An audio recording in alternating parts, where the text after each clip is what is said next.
Hello everyone, আসসালামু আলাইকুম। Welcome to my channel. আশা করি সবাই ভালো আছেন।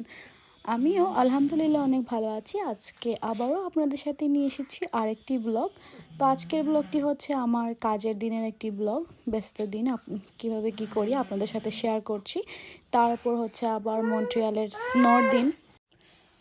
তো মন্ট্রিয়ালে তো এখন জানুয়ারি ফেব্রুয়ারিতে খুব বেশি স্নো পড়ে, আর দিস উইক অনেক বেশি স্নো পড়েছে। কি বলবো, মানে খুবই খারাপ অবস্থা। তো ভোরে ঘুম থেকে উঠে আমার মেয়েকে রেডি করে নিয়েছি, আমিও রেডি হয়ে গেছি কাজের জন্য, কারণ ওকে ডে কেয়ারে দিব।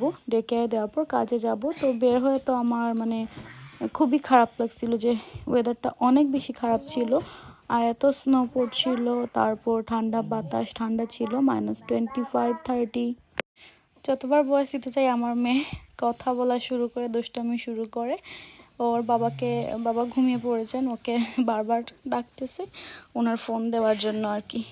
তো এরকম অবস্থা এখন ভয়েস বা ভিডিও যাই দিতে চাই না কেন, আসলে সেরকমভাবে দিতে পারি না আর কি।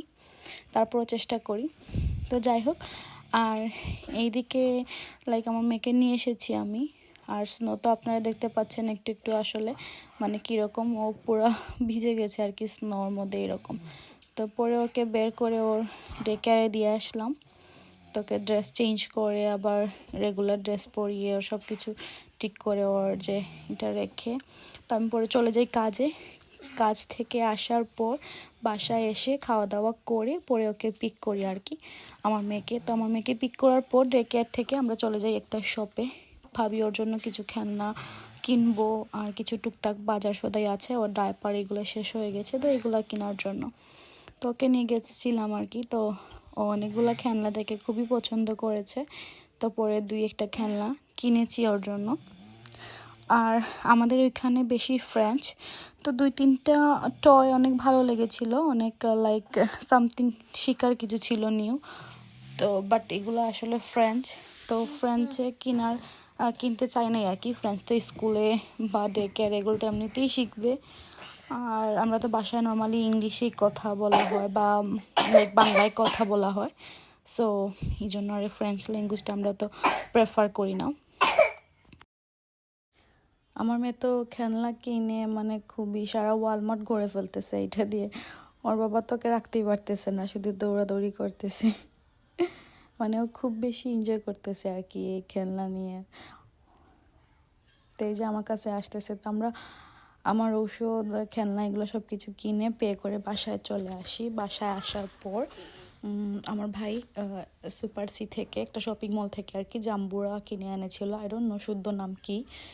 তো এটা কিনে আনছিল, আর পরে আমার শাশুড়ি ভর্তা করে দিয়েছিলেন আর কি আমাদেরকে। তো আমরা সন্ধ্যার দিকে টিভি দেখে দেখে খাচ্ছিলাম। তো পরে আবার চা তো খাওয়াই হয়, মাঝে মাঝে চা তো খেতে হয় সন্ধ্যার দিকে।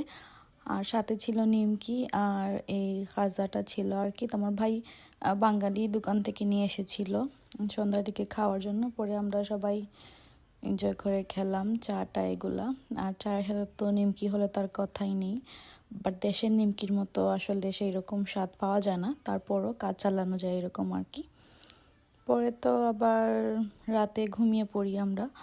আর আমি আর আমার হাজবেন্ড উঠেছিলাম আর কি রাতের দিকে। আমার একটু খিদা লেগেছিল, পরে আমরা কিছু একটা খেয়েছিলাম, ভুলে গেছি কি খেয়েছিলাম আসলে। তো পরে দেখি বাসার সামনে এরকম একটা গাড়িকে পুলিশ আটকে রেখেছে আর কি, কি কথা বলতেছে। তারপর চেক করতেছে, একটু সন্দেহ হলে ওরা চেক করে খেয়াল করে এগুলো আর কি। তো এগুলো দেখলাম আর কি বাহিরে দেখার পর। তো যাই হোক, পরের দিন আসলে এরকম আমার রান্নাবান্না কিছু ছিল এখানে। আমি একটা নাম জানি না কি শাক, একটা চাইনিজ দোকান থেকে নিয়ে এসেছি, বাট ফ্লেভারটা রান্না করার পর মানে ভাজি করার পর খুবই ভালো লেগেছে খেতে, একটু মূলা শাকের মতো মনে হয়েছিল। আর এদিকে মিক্সড ভেজিটেবল তৈরি করতেছি, আর বিফ কালাবুনাটা মেক করেছিলাম। তো মানে এটা অনেক লং প্রসেস আসলে, বিফ কালাবুনা তৈরি করতে একটু সময় লাগে। তো এগুলো ছিল আর কি। আর আমার কিছু অর্ডার ছিল, আমি একটু অর্ডার পাস করে থাকি আমার বোনদের দিন। অনেক ডেলিভারি দেওয়া হয় আর কি, ফুড টুড এগুলা অনেকেই অর্ডার করে আলহামদুলিল্লাহ। তো এগুলোই ছিল, এগুলোর টুকিটাকি আপনাদেরকে দেখাচ্ছি। তো এখানে ছিল রুই ফিশ দু পেঁয়াজা, তারপর মিক্সড ভেজিটেবল, কালা ভুনা, ফিশ, আরও কী জানি ছিল আর কি, কয়েকটা আইটেম ছিল, আলু ভাজি সহ, চিকেন কাবাব টাবাব এইগুলো।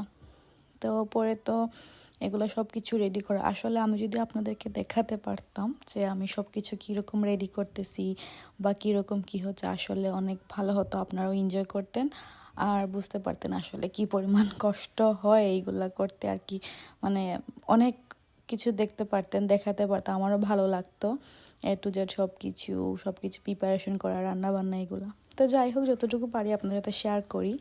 আর এখানে আমরা বেরিয়ে পড়েছি আর কি ডেলিভারি দিতে। তো আপনাদেরকে দেখালাম পিছনে এরকম ব্যাগ আমরা বাক্সবন্দি করে আর কি এরকম রাখি। আর পরে একজনকে ডেলিভারি দিতে আসে, ওনার বাসার নিচে খুবই পপুলার একটা পেস্ট্রি শপ বা কফি শপ বলতে পারেন, এখানে অনেক বেশি বিজি থাকে আর কি। তো এখান থেকে আমরা মাঝে মাঝে কফি, কুয়াশা এগুলো খাওয়া হয়। তো ওই দিনই আমার হাজব্যান্ড বলছিল একটু কফি কুয়াশা খাবে, তো উনি একটা লাতে আর 2টা কুয়াশা নিয়েছিল। বাট এইটার 2টা কুয়াশা আর একটা লাতের প্রাইস প্রায় $25-26 নিয়ে নিয়েছে, অনেক বেশি এক্সপেন্সিভ এইটা। এই যে এটার নাম, এটা 1972 থেকে, আই থিঙ্ক 72 ও 92 থেকে এটা, এই শপটা আর কি, সরি 1952 থেকে এই শপটা আছে। তো ক্রোয়াসা এটা মানে এটা শেপ নষ্ট হয়ে গেছে, ওই কারণে ওভেনে গরম হওয়ার জন্য দেওয়া হয়েছিল, একটু বেশি গরম হয়ে গেছিলো। বাট খেতে খুবই মজা, বাট এতটা হেলদি না আসলে, অনেক বেশি বাটারি, বাট খেতে খুবই মজা, খুবই ভালো লেগেছিলো আর কি। তো আমার জন্য একটা, আমার হাজব্যান্ডের জন্য একটা আমরা ট্রাই করছিলাম। তো যাই হোক, আমরা মানে খাওয়া দাওয়া নাস্তা টাস্তা করে সব কিছু শেষ করে প্রায় ডেলিভারি শেষ করতে রাত হয়ে যায়। রাতের ভিউটা দেখুন। সবাই ভালো থাকবেন, সুস্থ থাকবেন। আল্লাহ হাফিজ, আসসালামু আলাইকুম।